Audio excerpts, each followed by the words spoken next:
사사기 3장 1절부터 11절입니다. 우리 같이 한번 읽어볼까요? 같이 한번 읽어보겠습니다. 사사기 3장 1절부터 11절 같이 한번 읽어보겠습니다. 여호와께서 가나안의 모든 전쟁들을 알지 못한 이스라엘을 시험하려 하시며 이스라엘 자손의 세대 중에 아직 전쟁을 알지 못하는 자들에게 그것을 가르쳐 알게 하려 하사 남겨두신 이방 민족들은 브리셋의 다섯 군주들과 모든 가나안 족속과 시돈 족속과 바알 헤르몬 산에서부터 하만 입구까지 레바논 산에 거주하는 히위 족속이라. 남겨두신 이 이방 민족들로 이스라엘을 시험하사 여호와께서 모세를 통하여 그들의 조상들에게 이르신 명령들을 순종하는지 알고자 하셨더라. 그러므로 이스라엘 자손은 가나안 족속과 헷 족속과 아모리 족속과 브리스 족속과 휘 족속과 여부스 족속 가운데에 거주하면서 그들의 딸들을 맞아 아내로 삼으며 자기 딸들을 그들의 아들들에게 주고 또 그들의 신들을 섬겼더라. 이스라엘 자손이 여호와의 목전에 악을 행하여 자기들의 하나님 여호와를 잊어버리고 바알들과 아세라들을 섬긴지라. 여호와께서 이스라엘에 진노하사 그들을 베소 모타미아 왕 구산 리사다임의 손에 파셨으므로 이스라엘 자손이 구산 리사다임을 8년 동안 섬겼더니 이스라엘 자손이 여호와께 부르짖음에 여호와께서 이스라엘 자손을 위하여 한 구원자를 세워 그들을 구원하게 하시니 그는 곧 갈렙의 아우 그나스의 아들 온니엘이라. 여호와의 영이 그에게 임하셨으므로 그가 이스라엘의 사사가 되어 나아가서 싸울 때에 여호와께서 메소보다미아 왕 구산 리사다임을 그의 손에 넘겨주심에 온니엘의 손이 구산 리사다임을 이겼느니라. 그 땅이 평온한 지 40년에 그나스의 아들 온니엘이 죽었더라. 아멘. 한 주간 잘 지내셨습니까? 명절이 되니까 가신 분들도 있는데 또 이렇게 온 자녀들도 있고 또 탈출을 한 우리 아들도 있고 이래가지고 참 좋습니다. 네. 오늘 이 3장의 11절의 말씀을 가지고 온니엘을 통해 하나님께 쓰시는 사람을 좀 볼 수 있는 이 한 시간 되셨으면 좋겠습니다. 요즘 이 사업체를 운영하는 CEO들 아니십니까? 이 CEO들이 인재를 중용해 갈 때에 5가지를 본다고 그래요. 하나는 젊은 리더를 선호한다고 합니다. 왜냐니까 4차 산업혁명 시대를 대비하기 위해서 이 변화무쌍한 앞으로 있어질, 지금부터 있어지죠. 그런 미래 세대를 대비하기 위해서는 이 젊은 감각의 리더가 필요한 것이에요. 그래서 30, 40대 이 임원들을 적극 발탁을 하는 그런 추세라고 해요. 그건 삼성도 그렇고 LG도 그렇고 SK도 그렇고 그렇다고 합니다. 그리고 이제 기술 전문가를 이제 중용하는 지금 추세라고 합니다. 그래서 AI나 또 친환경 기술, 미래 핵심 분야에서 전문성을 가지고 있는 그런 인재를 중용을 하는 것입니다. 그래서 이 글로벌한 인재를 이렇게 데리고 와가지고 이 세상이 이제 글로벌화 되어 갈 때에 이 추세를 잘 감당하도록 하는 그런 감각들을 가지고 있는 국제적 경험을 가지고 있는 사람, 이런 사람을 세 번째로 등용한다고 합니다. 또 하나는 혁신과 변화에 유연한 인재, 그리고 다양성과 포용성을 가진 인재. 그래서 여성, 환경, 사회, 지배구조 그런 것에 따라 가지고 등용해 가지고 쓰는 이 변화에 잘 적응하고 또 변화를 주도해 갈 수 있는 그런 인재들을 CEO들이 선호한다고 그럽니다. 그런데 아니십니까? 지금 제가 이야기했던 중용하는 5유의 이 5가지는 어떻게 보면 스펙과 관련되어 있는 것입니다. 여기서 드러나지 않는 3, 40%의 부분이 있는데 그 부분이 뭐냐니까 성품과 관련되어 있습니다. 그래서 삼성전자는 특별히 보는 게 도덕성을 본다고 해요. 삼성전자. 그리고 이제 다른 이제 글로벌 CEO들 같은 경우는 태도, 가치관, 그걸 이렇게 본다고 해요. 제가 태도에 대해서 말씀했지 않습니까? 태도라고 하는 것은 어떤 일, 어떤 상황에 대처하는 마음가짐, 그것이 태도라고 한다고 했지 않습니까? 그 태도를 글로벌한 CEO들도 역시 보는 것입니다. 기업은 그렇다면 정치권에서는 어떤 지도자를 선호할까요? 어떤 중요한 리더를 세우려고 할까요? 정치 분야에서는 크게 이제 두 가지 축으로 인재를 등용을 한다고 합니다. 하나는요, 이 정치적 충성도, 신뢰도, 그러니까 순종하는 것, 요걸 이제 보는 거예요. 요걸. 정치 분야는 그렇답니다. 정치 분야. 그래야지 국정을 장악할 수 있는 장악력, 그리고 정치적 기반을 강화시켜 나가는데 이 두 가지가 필수적입니다. 충성도, 우리 이제 신앙적 용어로 이야기하면 순종, 요걸 이제 보는 것입니다. 그 다음에 보는 것이 이제 능력, 그 사람의 경험, 그리고 이제 보는 게 이제 우리나라 특별히 이제 좀 그렇죠. 이건 뭐 사실 우리나라만의 문제는 아니에요. 지역 간의 이 지역색, 이런 지역색 이런 거는 우리나라만의 문제는 사실 아니에요. 그래서 이제 이런 지역 균형, 요것이 이제 감안해 가지고 이제 인재를 등용을 한다고 그럽니다. 그래서 정치권에서는 이런 분야를 중하게 여기고 CEO들은 이제 이런 분야를 좀 더 중요하게 여기구나라고 하는 것을 보게 되는데, 겹치는 부분이 뭐냐 하니까 역시 성품과 관련된 부분. 성품. 성품. 저는 여러분이랑 똑같아요. 빼딱한 사람 쓰겠습니까? 마음이 곧은 사람, 바른 사람을 쓰겠습니까? 빼딱한 사람 안 써요. 저는 여러분이랑 똑같아요. 제가 구멍가게를 한다 할지라도 제 밑에 점원을 하나 드린다면 빼딱한 사람 안 쓰는 거예요. 그렇다면 하나님께서는 어떤 사람을 당신의 일에 쓰실까요? 본론으로 가기 전에 첫 번째 사사 이 온니엘이 등장하기 전에 이스라엘의 상황을 먼저 이렇게 좀 보는 것이 우리가 본문을 이해하는데 좀 훨씬 좋을 것 같아요. 1절을 한번 보시죠. 3장 1절에 한번 보니까 1절이 이렇게 시작을 하고 있지 않습니까? 여호와께서 가나안의 모든 전쟁들을 알지 못한 이스라엘을 시험하려 하시매. 전쟁을 알지 못한 이스라엘, 이들을 시험하려고 주님이 하시는 거예요. 그래서 1절을 보면서 우리가 알게 되는 것은 하나님께서 시험을 하시려고 하시는구나 라고 하는 것을 보게 돼요. 여기서 우리가 이제 좀 분별을 해야 될 게, 사단이 우리를 시험하기도 해요. 하나님도 시험을 해요. 그런데 하나님이 시험하는 거하고 사단이 시험하는 것, 그 성격이 완전히 틀립니다. 하나님께서 우리를 시험하시는 지금 이 장면은요, 하나님께서 우리를 테스트를 하시는 것이에요. 우리 잘 알고 있잖아요. 테스트를 하기 위해서. 그래서 축복하기 위해서 주님께서 시험을 하시는 거예요. 그러나 마귀가 우리를 시험하는 것은 우리를 미혹하게 하려고, 그래서 미끄러져 가지고 저 패망, 절망의 구렁텅이에 빠뜨리게 하기 위해서 사단이 우리를 시험을 해요. 그것을 이제 특별히 이제 템프테이션이라고 그렇게 이야기를 하잖아요.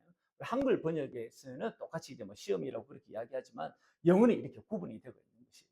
그래서 하나님이 시험하는 거하고 사단이 시험을 걸어오는 거하고는 이 성격이 너무너무나 틀리구나. 하나님은 축복하시려고, 사단은 우리를 잡아들이려고.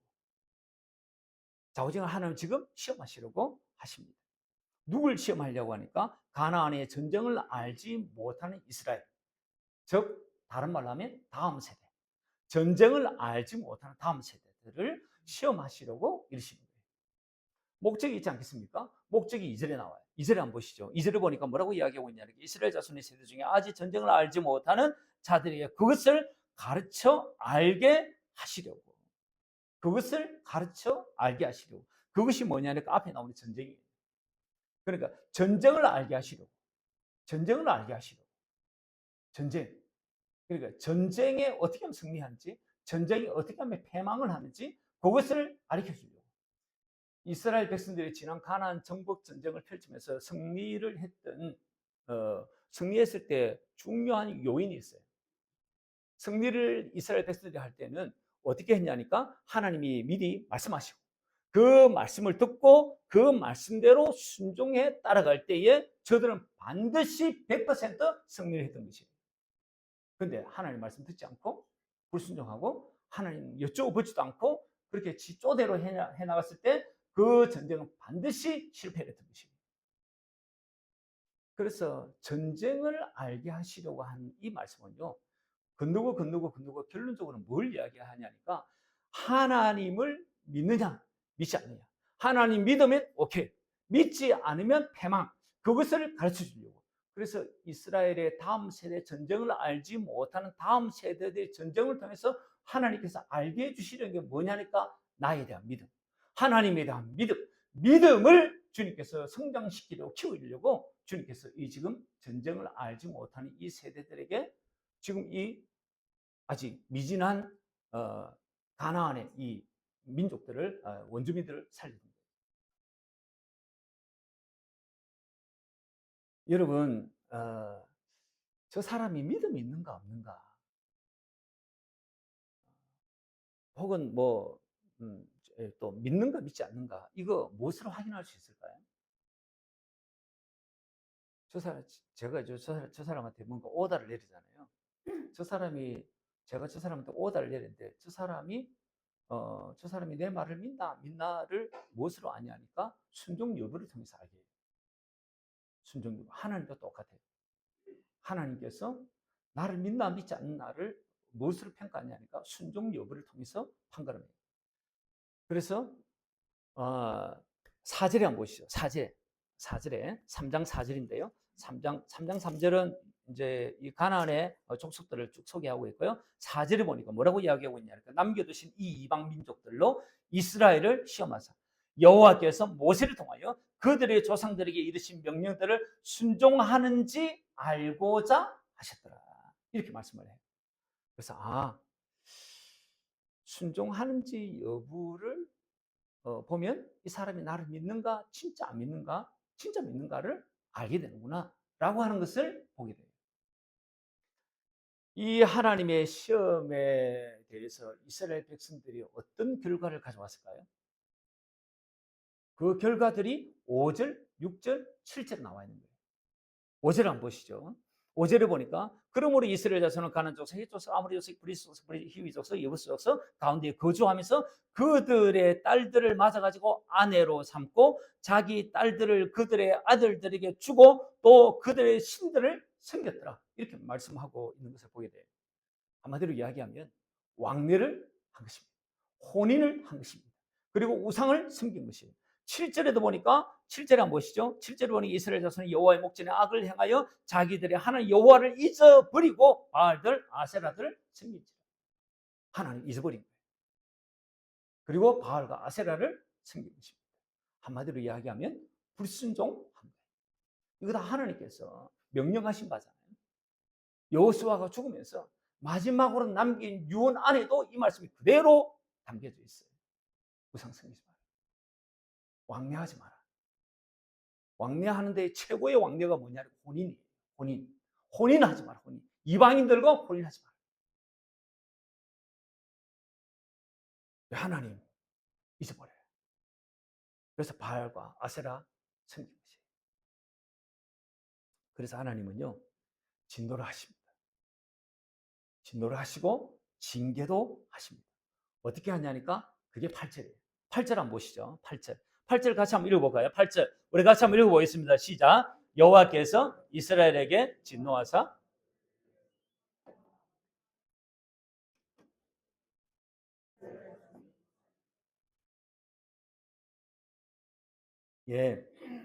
하나님께서 이 구산 리사다임에게 파셨다라고 설명을 하고 있어요. 파셨다라고 하는 것은요 소유권을 옮기는 것을 이야기해요. 하나님께서 지금까지 내 소유였는데 내 소유에서 저 구산 리사다임 쪽으로 소유권을 넘겨버린 거예요. 소유권을 넘겨버린 거예요. 그게 팔다에서 나오는 원어가 주는 우리에게 주는 의미예요. 그래가지고 8년 동안 생고생을 하는 것이에요. 노예 생활을 하는 것입니다. 그래서 전쟁을 경험하지 못한 이스라엘의 다음 세대가 노예 생활을 하니까 괴로우니까 고통스러우니까 이 고통도 축복이에요. 고통도 축복이에요. 하나님의 부르심이 쌓이니까. 그래가지고 다음 세대들이 부르짖습니다. 이런 저들을 긍휼히 여기셔가지고 한 구원자를 하나님이 보내주시죠. 그 사람이 이 일에 쓰임받은 사람 온니엘이었던 거예요. 온니엘. 하나님께서 구산 리사다임 왕의 노예 생활에서 신음한 당신의 백성을 구원하기 위해서 온니엘을 쓰시는데 온니엘을 쓰실 때 어떤 면을 보시고 하나님께서 픽을 이렇게 하셨을까요? 지금도 하나님은요 당신의 사람을 찾아 그렇게 막 보시는 것이에요. 하나님께서 다음 세대들 가운데 다음 세대를 책임질 하나님의 사람, 내 마음에 합한 사람, 어떤 사람이 좀 없을까 해가지고 있기만 하면 내가 딱 픽 해가지고 딱 쓰겠는데, 그 피해갈 사람은 어떤 면을 보고 주님 피해가실까요? 오늘 세 가지 정도 볼 수 있습니다. 하나는요, 믿음의 사람이에요. 믿음의 사람. 9절에서 온니엘을 소개하는데 이렇게 소개를 합니다. 3장 9절 한번 보시죠. 3장 9절에 한번 보시면 이렇게 되어 있죠. 이 온니엘을 소개하는데 어떻게 소개하냐니까 그는 곧 갈렙의 아우 그나스의 아들 온니엘이라 이렇게 소개를 하고 있어요. 후반부 쭉 나오죠. 갈렙의 아우 그나스의 아들 온니엘. 일반적으로 그 사람을 이렇게 소개를 할 때 누구의 아들 이렇게 소개를 하고 말아요. 그래서 일반적으로 이야기하자면 이 온니엘을 어떻게 소개하는 게 맞냐니까 그나스의 아들 온니엘 이렇게 소개하는 게 맞아요. 근데 오늘 본문에서는 어떻게 소개를 하고 있냐니까 그 앞에 갈렙의 아우라고 하는 말을 더 써요. 성경이 왜 이렇게 쓰셨을까요? 이렇게 소개하는 것이 온니엘을 보다 적절하게 소개할 수 있기 때문에 갈렙의 아우라고 하는 말을 그 앞에 쓰는 것이, 그나스의 아들이라고 소개하기보다 갈렙의 아우라고 소개하는 것이 훨씬 더 읽는 독자로 하여금 당신의 하나님의 마음을 표현해 나가기에 훨씬 더 적절하기 때문에 이렇게 하시는 것이에요. 여러분, 갈렙과 온니엘이 어디부터 등장을 하냐면요, 여호수아서 15장 16, 17절에 등장을 해요. 15장에 보니까 이런 내용이 나오는데요. 15장 16, 17절. 저기 같이 한번 읽어보겠습니다. 같이 한번 읽어보겠습니다. 시작. 갈렙이 말하기를 기라세벨을 쳐서 그것을 점령하는 자에게는 내가 내 딸 악사를 아내로 주리라 하였더니 갈렙의 아우요 그나스의 아들인 온니엘이 그것을 점령함으로 갈렙이 자기 딸 악사를 그에게 아내로 주었던 것이에요. 그래서 온니엘과 갈렙의 이 사사로운 관계에서는요, 사위예요. 나의 사촌 동생이기도 하지만 사위인 거예요. 그래서 사위가 된 거예요. 좀 이상하지, 지금은 좀 이상하지만 그 당시에는요, 근친 결혼이 문제가 되지 않았습니다. 이 종족 보존이 굉장히 중요한 시기였거든요. 그래서 이 근친 결혼이 문제되지 않았습니다. 그래서 조카가 결혼한 거예요. 그런 만큼 온니엘은요, 용맹함은 갈렙의 아우다웠고요, 그리고 또 사위다웠던 것이에요. 전장에서 검증된 인물이 온니엘입니다. 당시의 전쟁은요, 신의 전쟁을 사람들이 대신한다라고 이해를 하고 있었습니다. 그래서 항상 신을 앞세워요. 신은 자기들이 모시는 신이 뭐 남학신이든 집신이든 고무신이든 간에 자기들이 자우지간 섬기는 신을 앞세워요. 이스라엘 백성도 그래요. 그래서 뭐 이렇게 법궤를 앞세우기도 하고 막 그러는 것이에요. 그래서 하나님께서 신의 전쟁을 펼쳤는데 하나님께서 말씀하시고 그것을 믿음으로 치른 전쟁이 가나안의 정복 전쟁이었습니다. 그래서 신을 대신해서 인간이 하기 때문에 눈에 보이는 것은요, 갈렙, 그 다음에 뭐 온니엘, 뭐 이런 사람들이 우리 눈에는 그 사람들이 싸우지만 사실은요, 눈에 보이지 않는 그 이면에 누가 있냐니까 하나님이 계시는 거예요. 그러니까 하나님께서 하늘의 군대 장관을 보내셔가지고 이미 그 앞을 먼저 온니엘과 갈렙 앞에 가가지고 다 정리를 해놓은 것이에요. 갈렙과 온니엘은요, 그냥 하나님께서 가라고 하신 그 명령대로 순종해서 그 걸음을 걸어가기만 하면 승리를 그냥 했던 것이에요. 그게 가나안의 정복전쟁 우리에게 보여주는 것이에요.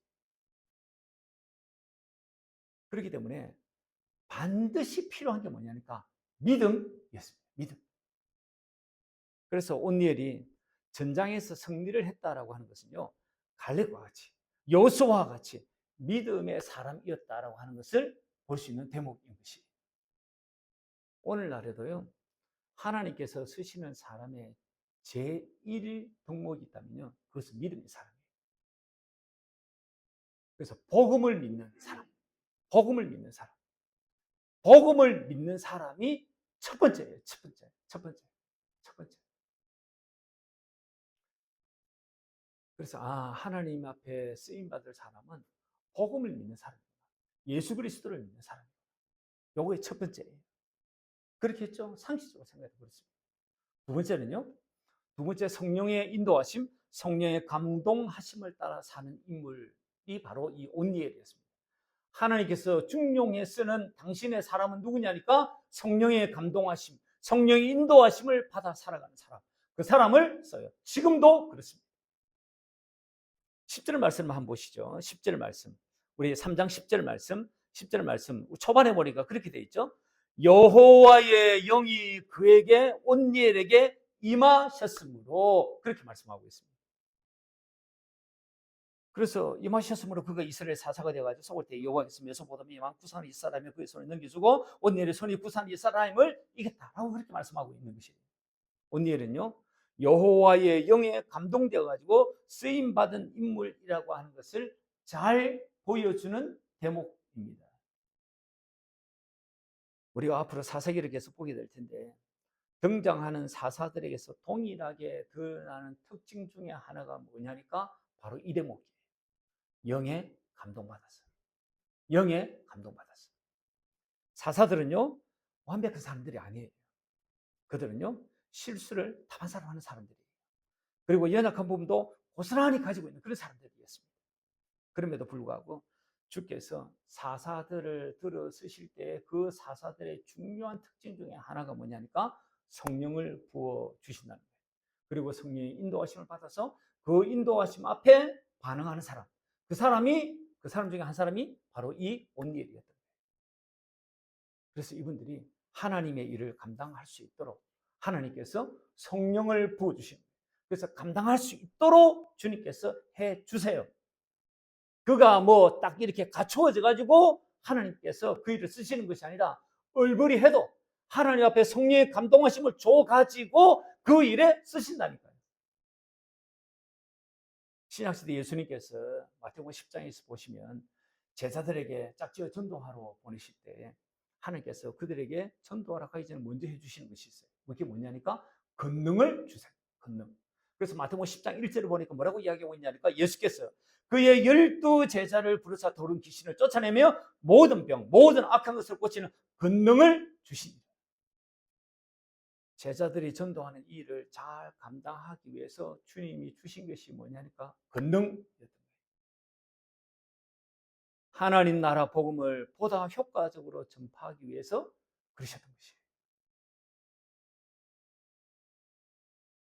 이후에 예수님께서 십자가를 지시고 죽으시잖아요. 십자가를 지시고 죽으시고 그리고 3일 만에 부활하세요. 그리고 40일 만에 당신이 부활했던 증거를 다 사람들에게 보여주는 거예요. 5만 대만 사람이 부활의 그 주님을 다 보신 것이에요. 그리고 저들이 보는 가운데 둥실 떠가시는 것이에요. 베다니에서 세례 요한이 죽었던 순교했던 그곳에 그곳에 올라가는 것이에요. 그곳에서 올라가셔가지고 성천을 딱 하시는 것이에요. 성천하셔가지고 하늘 성소에서 이 땅의 성소는 그림자예요. 진짜 성소는 하늘 성소입니다. 하늘 성소에서 당신의 백성들과 모든 사람의 죄를 대신해가지고 대속을 하시는 것이에요. 그리고는 부활처로는 하나님 보좌 우편에 계시고 영으로는 살려주는 영으로 우리 가운데 오셨다라고 고린도서 15장 45절에서 말씀하고 있습니다. 그래서 마지막 아담으로 살려주는 영으로 우리 가운데 예수님이 딱 오신 것이에요. 성령 속에서 말이죠. 그 최초의 사건이 성령이 우리 가운데 오셔가지고 일어났던 최초의 사건이 어디에 나오냐니까 그게 바로 오순절 성령 강림 사건입니다. 그게 사도행전 2장 14절에 나옵니다. 사도행전 2장 1절에서 4절까지 말씀 한번 같이 한번 저 대목인데요. 같이 한번 보겠습니다. 같이 보겠습니다. 시작. 오순절 날이 이미 이름에 그들이 다 같이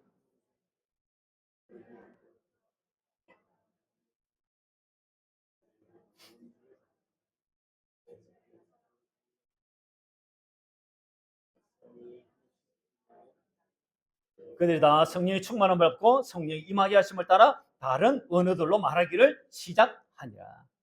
그랬어요. 성령이 오순절 그날에 마가의 다락방에 모였던 그들에게 충만하게 임했던 것이에요. 그리고는 방언이 막 터진 것이에요. 그리고 각종 기적들이 사도들 중심으로 그렇게 일어났던 것이에요. 이렇게 성령께서 임하신 목적이 어디냐니까요. 복음을 위해서 임하셨던 것이에요. 복음을 전하기 위해서, 복음을 전하기 위해서. 방언을 하는 일들이 초대교회에 있었습니다. 지금도 물론 있습니다. 근데 초대교회에 나와 있는 방언은요, 이런 목적이 선명했습니다. 뭐냐니까, 오순절 절기에 모인 각국에서 온 이 디아스포라들이 있는 것이에요. 흩어진 유대인들. 그들이 전국 방방곡곡에서 이 절기를 맞아 다 모였던 것이에요. 그들은요, 적국에서 다른 이방 민족, 이방 나라에서 태어났기 때문에 이 히브리어를 몰라요. 그래서 저들이 태어났던 그 언어밖에 몰라요. 그 언어를 가지고 절기를 맞아서 이 예루살렘에 온 거예요. 그래가지고 성령이 임하심을 보고 이 제자들이 막 방언을 하는데, 방언을 하는 게 뭐냐니까 저들이 태어났던 그곳 언어로, 외국어로 방언을 막 한 거예요. 그렇게 방언을 했던 이유가 어디냐니까 복음을 전하기 위해서. 은약 가운데 오신 예수 그리스도, 이분이 우리의 구세주이십니다. 이 복음을 전하기 위해서 방언을 했던 것이에요. 온갖 기적이 일어난 이유가 어디에 있을까요? 한 가지 이유입니다. 복음을 전하기 위해서. 복음을 전하기 위해서. 자기 이름 드러내고, 그리고 뭐 잘 먹고 잘 살기 위해서 기적을 하나님께서 그 사람에게 은사를 주시는 것이 아닌 것이에요. 복음 때문입니다. 예수 그리스도를 전하기 위해서. 귀신을 반드시 이렇게 내어 쫓아야 하는 이유가 있는데요. 귀신을 반드시 쫓아내는 이유가 어디냐니까요. 방언을 하나님께 주셔가지고 방언하게 한 이유와 똑같습니다. 기적의 은사를 행하게 해가지고 기적을 행하는 그 이유와 목적이 똑같습니다. 귀신을 쫓아내는 이유도 똑같아요. 복음, 예수 그리스도 복음, 예수 그리스도를 듣게 하려고, 알게 하려고 주님께서 이렇게 하시는 것이에요.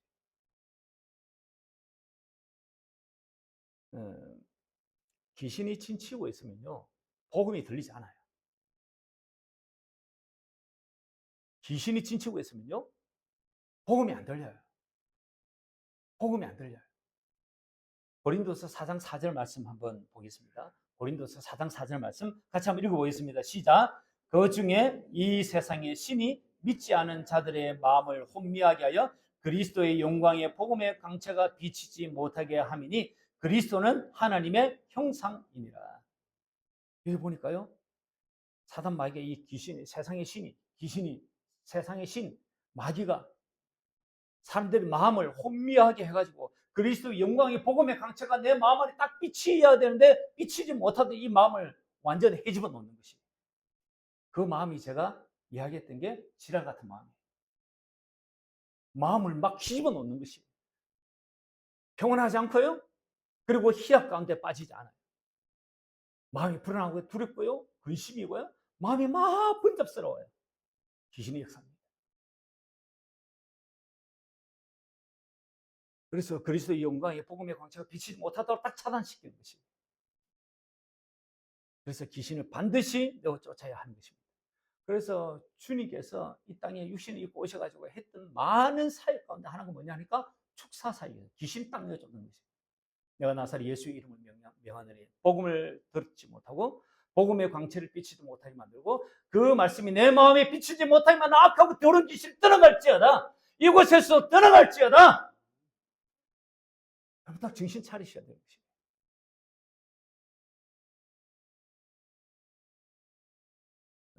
우리가 사는 이 세상에는 내 부류의 영적 존재가 있어요. 첫 번째 존재가 뭐냐니까 하나님이세요. 그래서 하나님은 영이시니 예배하는 자가 영과 진리로 예배할지니라. 하나님이 영이시라고 이야기하고 있는 거예요. 하나님이 영이시라고 하는 말씀은 영과 반대되는 개념의 말이 뭐냐면 육체예요. 하나님 육체가 아니세요. 그래서 하나님은 우리처럼 몸뚱아리를 가지고 있지 않다고. 육체를 가지고 있지 않다고. 하나님은 보이지 않지만 존재하시는, 영으로 존재하시는 분이세요. 그리고 예배의 대상자이시 그분이 바로 우리 하나님이세요. 그리고 또 한 분의 영적 존재가 있어요. 그게 뭐냐니까 천사예요. 천사의 존재 목적이 뭐냐니까 저렇게 되어 있습니다. 히브리서 1장 14절 말씀인데 같이 한번 읽어보겠습니다. 시작.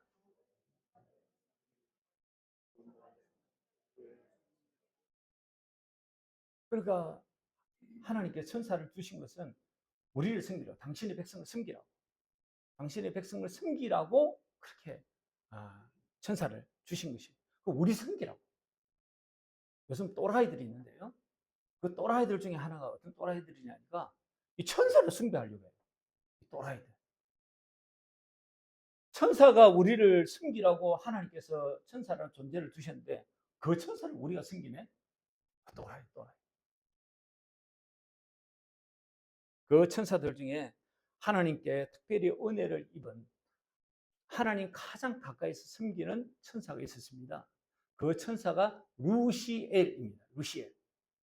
그 루시엘이 찬양대 대상입니다. 그 루시엘이 어느 날 이렇게 이야기하는 거예요. 이사야 14장 13절입니다.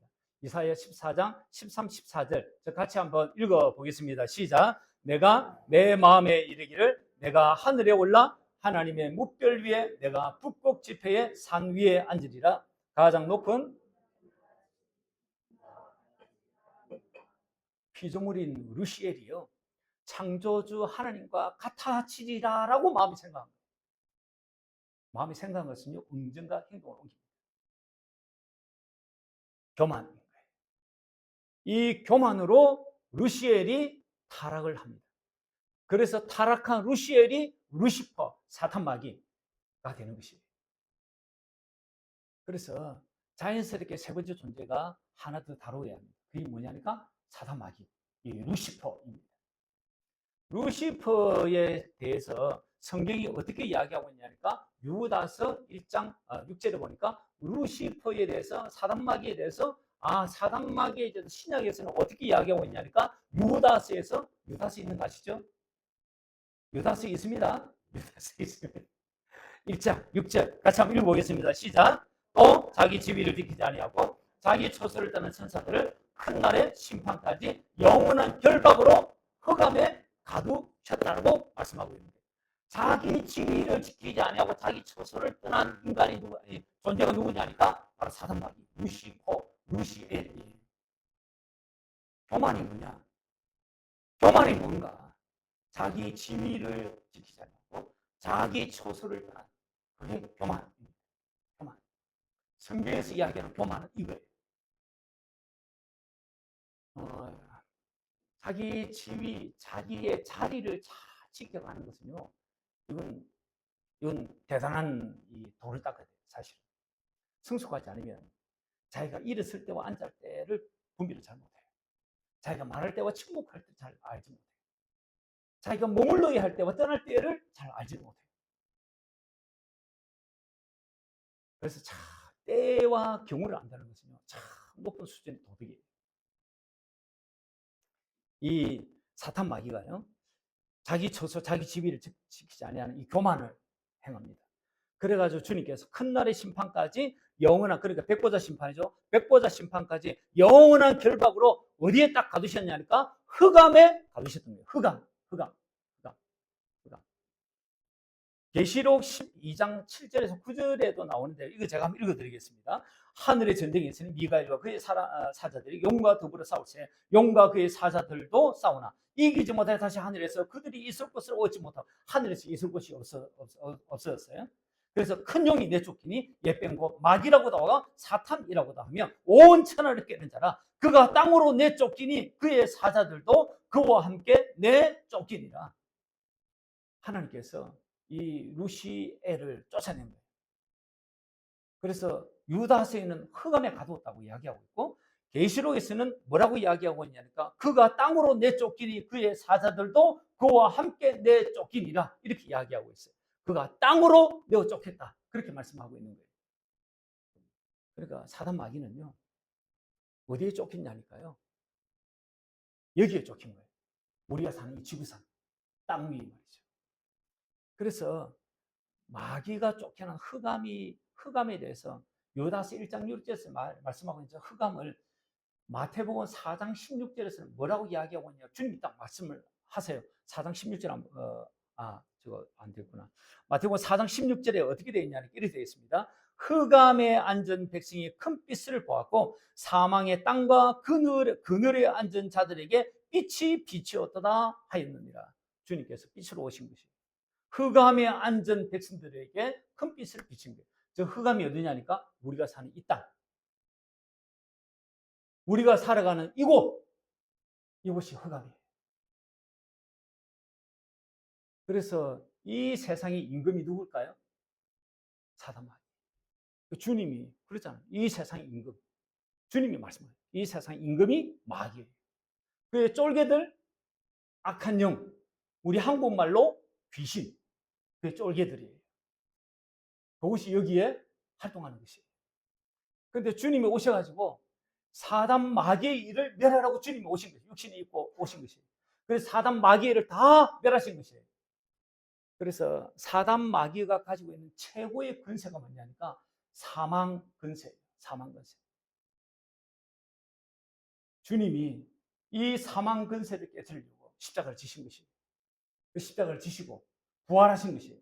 부활하셨다는 그 말은 죽음과 사망의 근세를 다 깨뜨리신 것이 부활인 것이에요. 그래서 마귀의 근세를 주님이 예수 그리스도 그분이 다 깨뜨리신 것이에요. 그래서 이 세상의 임금이 바뀌었습니다. 주님이 이 세상도 임금으로 오신 것이에요. 지금은 사단 마귀가 불법으로 행하고 있는 거예요. 그래서 주님께서 이 사단 마귀를 꾸짖을 때 불법을 행하는 자예요. 불법을 행하는 자. 불법으로 왕노릇을 하는 것이에요. 그 쫄개들과 말이죠. 그 쫄개들이 이곳에서 활동을 하고 왕은 아닌데 왕노릇을 거짓으로 불법으로 지금 하고 있는 게 사단 마귀인 것이에요. 그래서 주님이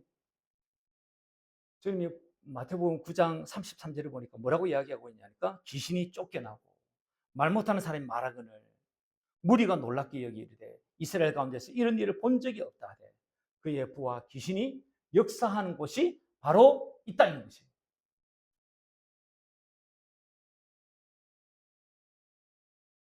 그래서 귀신이 역사하는 것을 여러분 인정하시죠? 인정하십니까? 아니, 그거 믿어야 돼요. 그래, 영적으로 딱 자기가 깨어 있을 수 있는 거예요. 지금 내가 귀신 노름에 지금 장난질을 당하고 있는가? 내가 지금 하나님의 은혜 가운데 내가 살아가고 있는가를 딱 분별을 하게 돼요. 요한복음 8장 44절에 보니까 뭐라고 이야기하고 있냐니까 너희는 우리의 정체성에 대해서 이야기해요. 너희는 너희 아비 마귀에서 났으니 이렇게 이야기해요. 그러니까 예수 안 믿는 사람들은요. 태생 자체가 누구의 태생이냐니까 너희 아비 마귀. 우리 예수 믿기 전에 우리 아비 누구냐니까 마귀. 하나님의 자녀 아니에요. 예수님을 믿어야 하나님의 자녀가 되는 것이에요. 안 믿으면 마귀 새끼들. 그게 우리의 정체성이에요. 그래서 죄를 짓는 자마다 마귀의 종이다, 죄의 종이다 이렇게 이야기하는 거예요. 그래서 태생 자체가 우리가 원죄를 가지고 태어났다는 이 말은 태생 자체가 마귀의 자녀로 태어나는구나. 여기서 우리를 구원하시는 것이에요. 여기서. 그래서 여기서 우리를 구원해가지고 하나님의 자녀, 하나님의 백성, 구원, 죄와 상관없이 살아가는 사람들, 죄와 동떨어지게 살아가는 사람, 죄와 상관없이 죄 짓지 않고 살아가는 하나님의 사람으로 살아가게 하시는 거예요. 그게 구원이에요. 디모데전서 4장 1절을 보니까 그러나 성령이 밝히 말씀하시기를 후일에 어떤 사람들이 믿음에서 떠나 미혹하는 영과 귀신의 가르침을 따르리라. 귀신의 가르침을 따른다니까요. 예수님 믿지 않으면 누구의 가르침을 따르냐니까 미혹하는 영, 귀신의 가르침을 따르는 확률이 굉장히 많습니다. 귀신의 가르침을 따르면 사람답게 살 수 있을까요? 사람답게 못 살아요. 치고받고 싸우고 자기 이권을 위해서 이 약물고 싸우는 것이에요. 이전 투구를 벌이는 것이에요. 그래서 사람들이 잘 못 참는 거예요. 자본주의 사회에 살아가는 사람들이 잘 못 참는 게 뭐냐니까 자기 이익, 자기 돈이 남의 호주머니 넘어가는 것을 진짜 참지 못하는 것이에요.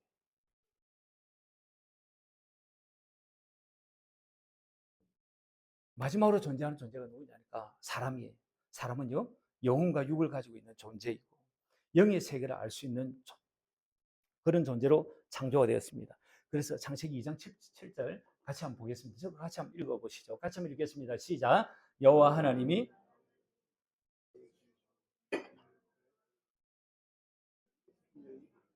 네, 저기 사람을 지었는데요. 흙과 그리고 하나님께로부터 온 생기를 가지고 사람을 딱 지은 거예요. 흙은 육체가 되고요. 생기는 영혼이 되는 것이에요. 그래서 사람에게는요, 두 가지 양식이 있습니다. 첫 번째 양식은 뭐냐니까 우리가 먹는 밥, 떡, 성경은 떡이라고 이야기해요.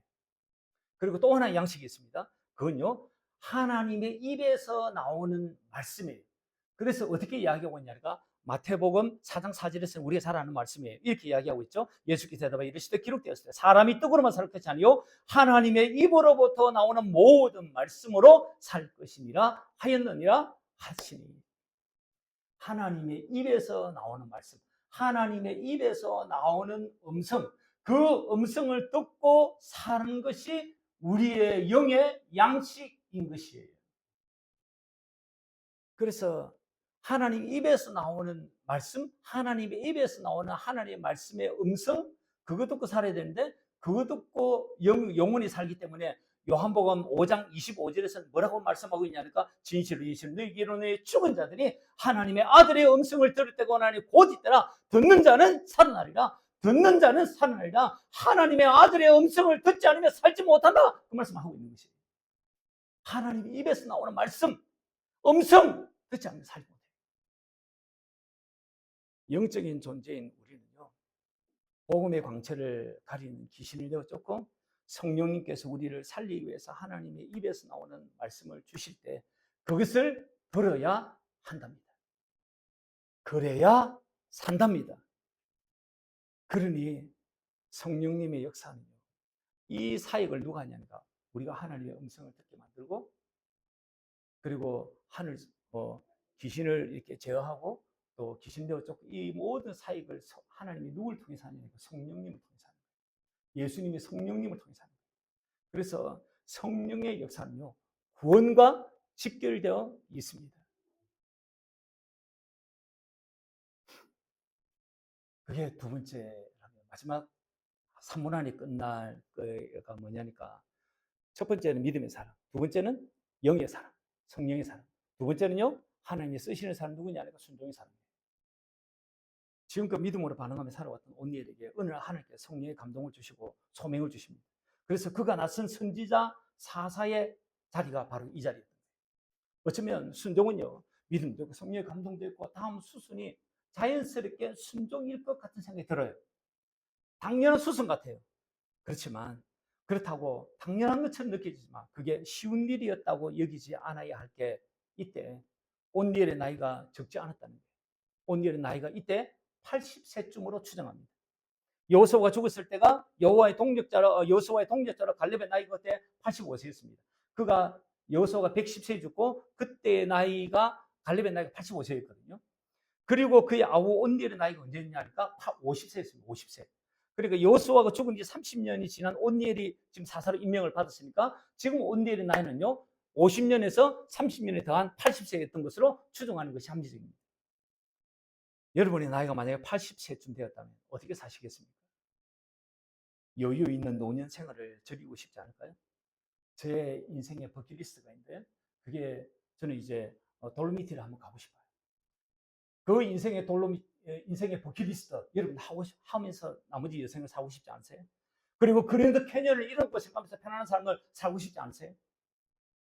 온니엘의 가문은요 유다 남방 도시의 헤브론에 위치하고 있었습니다. 그는 큰 이렇게 농지를 가지고 있었고요. 그리고 목축업을 하고 있었고, 그리고 유다 지파에서 리드 가문에 속해 있는 그런 그룹의 사람이에요. 그러니까 평안한 삶을 누리고자 하면 얼마든지 누릴 수 있는 사람이에요. 이런 온니엘을 하나님께서 부르신 거예요. 편안한 안락한 삶을 살 수 있는 그를 하나님께서 부르신 것이에요. 순종, 간단한 일 아니지 않겠습니까? 그런데 온니엘은 순종을 한 것입니다. 우리가 만약 CEO라면, 우리가 만약 정치 지도자라면 우리의 차기 지도자 혹은 중간 리더를 뽑을 때 어떤 사람들을 쓰시겠습니까? 순종하는 사람, 순종맨, 충성맨 그런 사람 쓰시지 않겠습니까? 누가 내 앞에서 털털거리는 사람, 틱틱거리는 사람, 그 사람은 누가 썼냐고요? 여러분들 쓰겠습니까? 아무도 안 써요. 그런 사람 안 써요. 하나님도 그러십니다. 그래서 달란트 비유에서 종을 칭찬할 때에 항상 들어가는 말이 있어요. 항상 들어가는 말. 그게 뭐냐니까 착하고 충성된 종아. 착하고 충성된 종아. 항상 들어가요. 다나트 비유에서 들어가고요. 문화 비유에서도 들어가요. 착해야 됩니다. 착하지 않으면 천국 못 갑니다. 착하지 않으면요, 천국 못 가요. 왜냐니까 착한 분은 하나님 뿐이니까. 그러니까 하나님 마음을 가지고 있지 않으면, 선한 마음을, 선하신 분은 하나님 뿐이니까 하나님의 사람이 되지 않고서는 천국 못 가요. 그리고 또 하나가 이야기하는데 충성된 사람. 충성된 사람. 다른 말로 하면 순종의 사람. 충성의 기준은요, 큰 일에 있지 않습니다. 충성의 기준은요, 아주 작은 일에 있습니다. 그래서 누가복음 16장 10절에서 뭐라고 이야기하고 있냐니까 지극히 작은 것에 충성되지 않은 큰 것에도 충성돼. 주님이 딱 보는 것은요, 작은 일에, 교회에서 자그마한 일을 맡겼는데 그 자그마한 그 일에 충성하는 그를 보고, 야, 너 충성되구나, 이런 사람을 하나님께서 귀하게 보시는 것이에요. 그래서 교회에서 주어진 어떤 직분, 아주 소중하게 여기셔야 합니다. 우리 인간적으로 보면요, 목사가 저렇게 해가지고 할 사람 없고 하니까 이렇게 배치했구나, 이렇게 생각이 들잖아요. 근데 믿음의 눈을 딱 보셔야 하는 것이에요. 직분 잘 감당하셔야 돼요. 교회에서 맡은 참 많은 일 잘 성실하게 감당하셔야 합니다. 그래야 교회에서 맡은 일이 축복으로 연결될 거예요. 바라기는 순종, 충성의 은혜가 있으시길 축원합니다. 믿음의 사랑이기를 축원합니다. 성령의 감동하심과 인도하심으로 살아가시기를 주님의 이름으로 축원합니다.